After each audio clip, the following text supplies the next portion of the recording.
आप कब तक ऐसे परेशान रहेंगी सरस्वती को याद करके? अब मत सोचा करिए वो सब आप, नहीं तो फिर आपकी तबीयत खराब हो जाएगी। जाइए पड़ोस में हो आइए, आपका मन बहल जाएगा। मैं आपके कपड़े निकाल देती हूँ, कहिए तो मैं भी आपके साथ चलूं। ठीक है शिखा बहू, कहकर रमा अतीत में खोती चली गई। अब तो 25 साल हो गए इस बुरे समय को घटे हुए। 3 बेटों के बाद एक बेटी हुई। सब बड़े ही खुश हुए। बेटी घर पर ही बिना किसी तकलीफ के अपने आप ही नॉर्मल डिलीवरी से हो गई। अस्पताल में बच्ची को देखते ही कमरे में मौजूद महिलाएं चौंक गईं। रमा का तो रो रो कर बुरा हाल था। उसने तुरंत सबसे हाथ जोड़कर विनती की कि कृपया इस बात को इस कमरे से बाहर न जाने दें। रमा और उसकी देवरानी दोनों की कड़ी निगरानी में बच्ची पलने लगी। उसका नाम सरस्वती रखा। इसका भी कारण था, सरस्वती की बोली इतनी मधुर थी कि बार बार उसकी बोली सुनने का मन करता रहता था, और गाना तो वो इतना मीठा गाती थी कि वो सुनने वाला अक्सर मंत्रमुग्ध हो जाता था। वो अक्सर गाया करती, तू कितनी अच्छी है, तू कितनी भोली है, प्यारी प्यारी है। ओ माँ, और अपनी माँ की पीठ पर लटक जाती। रमा भी भाव विभोर हो जाती। ऐसे ही समय बीतने लगा।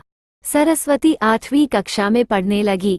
अब उसकी शारीरिक कमियों की तरफ उसकी सहेलियों का ध्यान जाने लगा और आपस में कानाफूसी भी होने लगी। सरस्वती को रमा ने सब कुछ अच्छे से समझा दिया था कि अपने शारीरिक कमियों के बारे में कभी भी किसी से कुछ न कहना, पर सरस्वती से ही चूक हो गई। उसने बहुत पूछने पर अपनी सबसे पक्की सहेली को बता दिया कि वो उन लोगों जैसी नहीं है। कहा जाता है न कि मुंह से निकली बात और हाथ से निकली तीर फिर वापस नहीं आते। बात उड़ते उड़ते हिजड़ा समाज के लोगों तक पहुंच गई, और फिर क्या था, वो हुआ जो नहीं होना चाहिए। वो लोग बहुत सारी संख्या में आए और जब सरस्वती को ले जाने लगे तब बड़ा ही हृदय विदारक दृश्य था। पूरे मोहल्ले में सब दुखी थे। सभी उन लोगों से विनती करते रहे कि सरस्वती को मत ले जाओ, पर वो न माने। रमा तो उनके पैरों पड़ने लगी, बोली मेरे सारे जेवर घर सब ले लो, पर मेरी सरस्वती को मुझे दे दो। पर सरस्वती को वो लोग जबरन ले ही गए। आज 25 वर्ष हो गए उसी की तलाश में। जहाँ भी वह नाचने वाले लोग जाते, रमा देवी सरस्वती को ढूंढने पहुँच जाती। कहीं भी शादी हो तो, कहीं भी बच्चे का जन्म हुआ तो रमा देवी तुरंत वहां उस उम्मीद से पहुँच जाती कि शायद उनकी सरस्वती उन्हें मिल जाए। एक दिन रमा देवी के पास उनके पड़ोसी का फोन आया जो अब दूसरे मोहल्ले में रहने लगी है। मामी जी, आप जल्दी यहाँ आ जाइए, यहाँ एक घर में शादी है और नाचने वालों में मुझे ऐसा लग रहा है कि वो सरस्वती भी है, आप देखकर पहचान लें। रमा देवी तुरंत अपने पड़ोसी के यहाँ पहुँच गई। उन्होंने देखा और झट से अपनी सरस्वती को पहचान गई, पर एकदम से वो भी कुछ कह न सकी। सब नाच गा रहे थे पर वो चुप बैठी थी। रमा देवी ने कहा, बेटी तुम भी कुछ सुनाओ, पर वो कुछ न बोली, बस उसकी आंख से आंसू गिरने लगे। तब रमा देवी ने पूछा, बेटी तुम रो क्यों रही हो?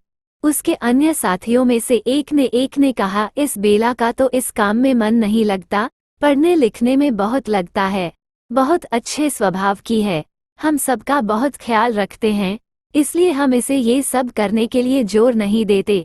हम अपने मालिक को भी कुछ नहीं बताते, नहीं तो वो इससे ये सब जरूर करवाएगी। रमा देवी ने उसे अपने पास बुलाया, बेला बेटी इधर आओ।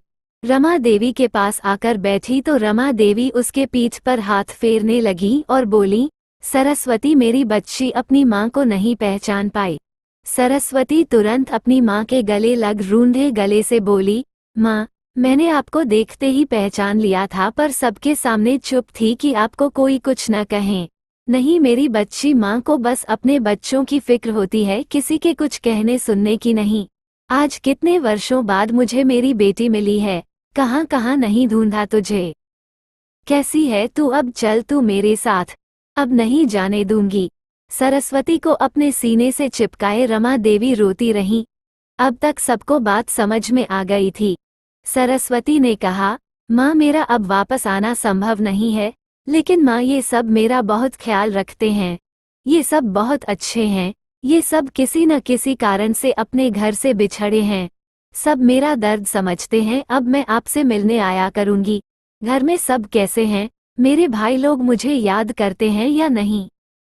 सब तुझे याद करते हैं बेटी। तू घर चल तो एक बार। रमा देवी सरस्वती को अपने से कसकर चिपटाए रोए जा रही थीं। सरस्वती अपने साथियों की तरफ याचना भरी नजरों से देख रही थी। तभी उनमें से एक ने कहा, चल सब चलते हैं बेला। बहुत दिनों बाद माँ मिली हैं, चल माँ के घर चलते हैं। खबरदार जो किसी ने मालिक से कुछ कहा, आज माँ के घर सब खाना खाएंगे। क्यों माँ? रमा देवी खुशी से रोते हुए बोली, हाँ मेरे बच्चों। अगर आपको कहानी पसंद आए तो कृपया लाइक और शेयर करें और अन्य रोचक कहानी के लिए सब्सक्राइब करना न भूलें।